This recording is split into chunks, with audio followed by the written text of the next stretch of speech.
Hi! Kamusta ka mo tanan? Ang ngalan ko si Adrian. Mastoryahanin naman kita parte sa pahamot. Ini nga pahamot nga luya ko istorya sa inyo subong tawag siya Lalik Porong. No? Iyan ni siya ni Lalik. Panlalaki ni siya, pero kung luyag mo siya suksokon, bahala ka pag gusto ka. Ano ni siya klase nga pahamot? Bali, citrus nga makahoy nga do herbal kung simutan.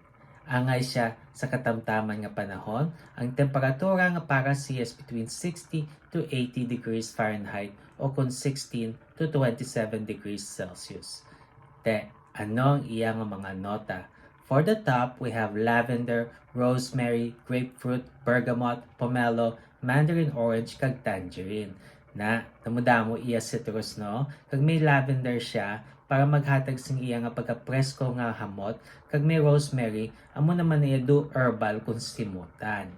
For the mid, we have cedar, iris, lily of the valley, kag jasmine. Tatlo ka lain-lain nga bulak, ang iris kahatag sing iya pagka-pulbos nga hamot, tapos ang cedar dumahumok nga kahoy kung simutan. Kag for the base, we have oak moss, sandalwood, vanilla, patchouli, kag amber. Ang oak moss, dupait na siya nga kahoy kung simutan. Tapos, may ara siya patchouli nga pagkaduta kung simutan. Kag amber, gahatag siya pagkainit. Kabay pa nga namian kamo sini nga pahamot. Kag kung may iban pa kamo nga pahamot nga luyag istorya sa akon, ibilin lang sa comment section. Sa duso naman, bye-bye!